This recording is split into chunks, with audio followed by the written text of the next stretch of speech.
Kok jadi throwback nih, zaman dulu saya juga suka pakai ringback tone, malah kadang kayak nggak sengaja gitu, terpaksa bayar RBT karena kepencet. Well, pada masanya ya, sekitar pertengahan dekade 2000, RBT pernah trendy, tapi ya seiring perkembangan teknologi, RBT mulai turun pamor dan menghilang perlahan-lahan. Kita nostalgia soal RBT dan juga mungkin inovasinya di masa mendatang. Bergabung bersama saya ada Aldo Sianturi, pengamat musik. Halo Bang Aldo, selamat malam. Selamat malam, Mbak Puspa. Hai, Bang Aldo, saya harus tanya dulu nih, dulu pakai lagu apa jadi RBT? Oh, bermacam-macam juga pernah. Macam-macam, banyak lagu Indonesia tapi ya? Ya, rata-rata Indonesia. Rata-rata Indonesia, karena kalau lihat artikel, ada lagunya Mbah Surip sama lagunya Wali itu ternyata sempat booming dan tertinggi nih penjualan RBT-nya, keren banget. Ya, primadona itu. Primadona. Nah, kalau ngomongin RBT di Indonesia, ini pernah jadi penyelamat industri musik Indonesia dari kelesuan penjualan fisik pada saat itu ya. Tapi ngomongin ini, siapa sebetulnya yang paling diuntungkan? Operator yang mengelola bisnis kah atau label rekaman yang menyediakan kontennya, Bang Aldo? Sebenarnya semuanya mendapatkan porsinya masing-masing ya, karena memang ada split revenue di sana. Kalau dilihat dari perspektif, katakan musisi ya sebagai pemilik konten, tentunya dengan mereka melisensikan lagunya, masternya kepada perusahaan rekaman, tentunya ada pembagian di sana yang didapatkan. Begitu juga dengan telco sendiri yang juga sangat tadi berinvestasi terhadap teknologi dan promosinya. Begitu juga dengan perusahaan rekaman dan content provider. Ada satu lagi bagian di sana.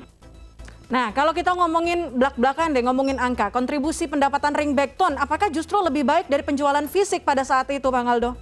Ya, saat itu cukup baik gitu. Itulah kenapa fokusnya langsung shifting, pivot gitu loh ke ringback tone gitu. Katakan 10% pengguna telco satu layanan saja itu setara katakan bisa 30 triliun saat itu gitu loh. Artinya secara numbers itu seksi sekali. Itulah kenapa juga akhirnya berkembang gitu. Dan ringback tone ini alias hook music itu menjadi salah satu roster yang utama gitu loh.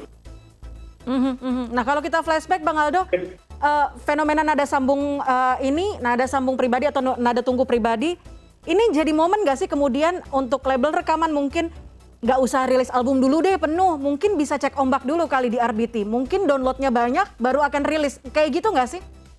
Seperti itu, tergantung dari working capitalnya, tapi ada yang memang sengaja membuat album penuh, tapi sebenarnya fokusnya ke ringback tone. Gitu. Oh, oke. Jadi memang sengaja, berarti pendapatannya hanya dari ringback tone gitu? Saat itu memang paling tinggi itu, artinya istilahnya perusahaan rekaman yang sedang-sedang saja, katakan cuma punya katakan 5 artis, itu bisa punya rezeki yang cukup besar gitu loh. Itu yang membuat mereka semua kaget gitu loh. Dan itulah kenapa juga akhirnya terjadi banyak kasus juga di situ. Gitu. Oh, oke. Dulu kita ingat juga sempat ada petisi kalau ternyata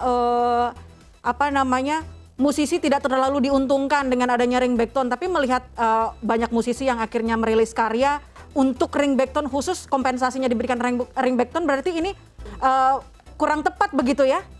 Sebenarnya diuntungkan, cuma kan tadi ada mungkin perusahaan rekaman yang tidak transparan untuk membayarkan pendapatan tadi ke musisi tadi. Mungkin. Jadi akhirnya ada artikulasi yang tidak jalan gitu, tidak lancar. Nah, ini sudah diaktifasi Maret 2022 ini. Sebelumnya berarti mungkin ada yang masih pakai ringback tone. Artinya royaltinya masih masuk ke artis itu ya? Walaupun artis itu mungkin udah nggak bikin karya. Iya, tentunya pasti masih. Karena ini kan satu telco ya, baru satu telco yang discontinue service ini gitu, dan ini sebenarnya lumayan terlambat sih Indonesia di luar telco Vodafone udah lebih dulu. Amerika dengan Verizon-nya sudah dari 2020 kalau tidak salah discontinue RBT ini. Tapi kedepannya akan seperti apa nih? Mengingat sekarang orang mungkin telepon mengandalkan kuota, bukan mengandalkan pulsa. Artinya sudah tidak ada lagi ringback tone juga. Nah, Apa yang mungkin muncul ke depannya? Inovasi-inovasi antara operator dan juga pembuat karya seperti musisi mungkin menarik jejak dari ringback tone ini? Ya, kalau saat ini kan yang sedang ramai itu adalah short video apps ya. Bahwa video singkat itu penting sekali saat ini sebagai kendaraan musisi, baik untuk mendistribusikan informasinya maupun memonetisasi lagunya karena ada call to action dari video singkat tersebut. Dan tadi aplikasi video singkat ini mulai menjamur dan masuk ke Indonesia nih, lihat populasinya. Mungkin saat ini leadingnya boleh masih dihandle oleh TikTok, tapi barusan ini ada Glance, Lock Screen itu juga masuk meramaikan video singkat di Indonesia dan semuanya sedang siap-siap ini untuk masuk dengan diferensiasinya masing-masing. Oke, kalau dulu ringback tone bisa jadi salah satu alat untuk mengamankan karya musisi dari bajakan, semoga kedepannya akan seperti itu ya. Semua inovasinya artinya harus mengamankan karya-karya musisi, karya-karya pencipta atau pembuat konten atau karya bisa mengamankan hal itu dari bajakan gitu ya, Bang Aldo? Ya, sebenarnya kalau bicara bajakan itu sudah yesterday gitu ya. Tapi saat ini memang dengan tadi pertumbuhan new metro market di Indonesia yang juga tadi penduduknya rajin sekali menciptakan musik gitu ya.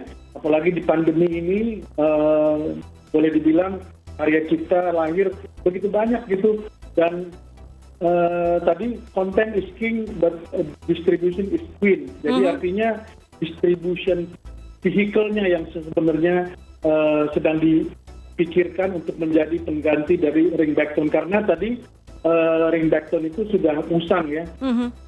Dipopulerkan di Korea 2001, baru kemudian oleh Vodafone di 2004 dan 2005 masuk ke Indonesia. 16 tahun sudah berjalan dan boleh dibilang sudah obsolete gitu. Oke, baik. Bang Aldo, menarik sekali perbincangan kita malam hari ini. Terima kasih banyak sudah bergabung bersama kami ngomongin soal RBT, kita nostalgia lagi ya. Bang Aldo Sianturi, pengamat musik, terima kasih banyak, selamat malam. Selamat malam.